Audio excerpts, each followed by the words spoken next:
There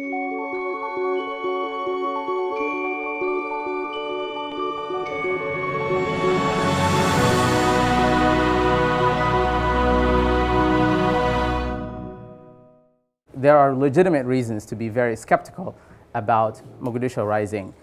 When you look at the security situation, you see a lot of soldiers around, you see a lot of security people around even coming here.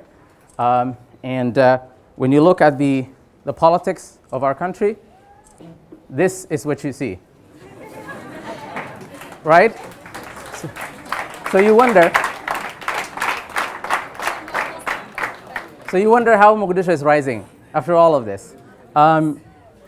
Legitimate reasons to be very skeptical, but I believe there are reasons to be very optimistic about this country. Recently, we have collaborated on a survey of 1,662 people across the 17 districts of Mogadishu. The objective of the survey was to understand the perceptions of residents of Mogadishu on security and on justice. This is not on the actual security, but just on their perceptions of security and justice in Mogadishu.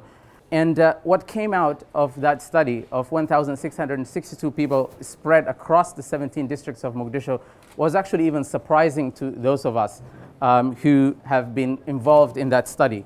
The study basically looked at the city, as I said, perceptions of security and justice, and something like 97% of the population of the entire city said that things were improving generally, and more specifically, about 68% said that they feel a lot safer this year than they were feeling last year. And when we asked them the reasons why they feel safer this year compared to last year, they mentioned two things. One was the absence of an open warfare between clans and an open warfare between either the government or Al-Shabaab or other groups. So people actually feel, despite every other thing that you see in town, that things are actually going in the right direction. For me, this was a confirmation of my own journey to come back to my country after nearly 20 years of being in the diaspora. This was the first scientific evidence to support the very notion that many people had about this city, and that things are actually improving, that Mogadishu is actually rising, and that there is a positive trajectory upward. I moved back 2 years ago permanently to start a research institute with like-minded young Somali professionals who came back from the diaspora, who all had very comfortable jobs, very good jobs in where they were, but who felt that they could make a lot better contribution by coming back and by making tangible contributions to the country, not only by joining the government, which is a great way also to make a tangible contribution, but also by being outside of government and being part of the civil society and making a contribution that actually matters. The reason why we established the Heritage Institute was, there are a number of reasons, but I'll just point three main ones. One is, there is astonishing number of decisions that are made in this country practically with no evidence to support. So decision makers are, with all due respect to the decision makers who are here, are generally in their ivory towers, making a lot of decisions, but not looking any scientific evidence on the ground to support their decisions. And so as a journalist who was covering Mogadishu and other places and coming back quite often, I've realized that decisions were made based on various other factors. So we thought that that's one gap that we could potentially contribute to. The second reason was that there was actually no discourse, no meaningful discourse about policy issues in Somalia, particularly in Mogadishu where the federal government is based.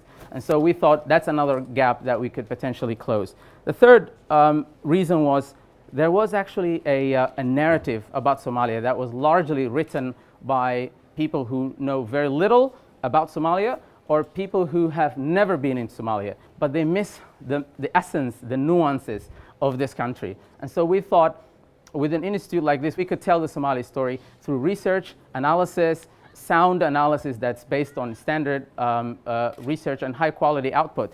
And so those were the three main reasons that really sparked our intention to come back and contribute in a meaningful way. To confirm even the fact that Mogadishu is rising, we've just finished another polling of Mogadishu again, a second one. This time we're looking at the attitudes of residents of Mogadishu on democracy and on elections. And what we found again is actually very, very stunning.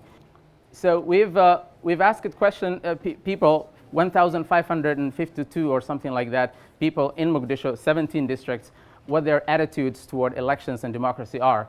And this is the responses we've gotten. Nearly 85% said that elections are either very important or important.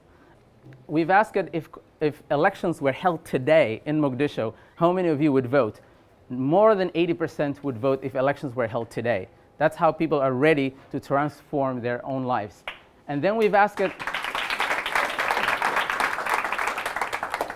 I'll need a camel milk after this because I'm sweating profusely. So we are a very patriarchal society. We probably don't let women participate in the political process as much as we would have liked them to participate. But we've asked the residents of Mogadishu if what their views are on women's participation of the political processes and whether women should be allocated a certain number, a certain percentage of seats if elections were held in Mogadishu today. And guess what? Again, 85% said that we should allocate seats for women if we are holding elections in Mogadishu. And so, yes, we are very patriarchal. But I think as a society, we are actually making a progress even from that end.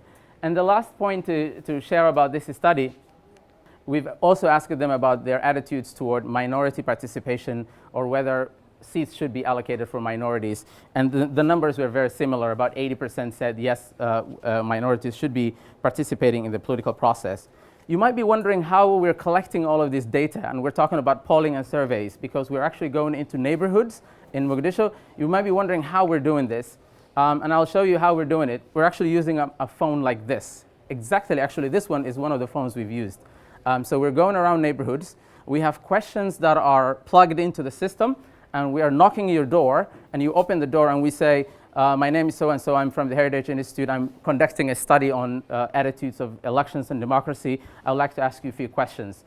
Normally, we have someone from the neighborhood with the team because of security and other logistical reasons. But we've been incredibly excited about the reception of people. I think about only 3% or so have refused to answer the questions. Something like 97% of the people were willing to participate in surveys like this, which is great. Says a lot about Mogadishu. Now, of course, Mogadishu is rising, but do we have a lot of challenges? I'm the first to say that, yes, we have incredible and extraordinary number of challenges in this country.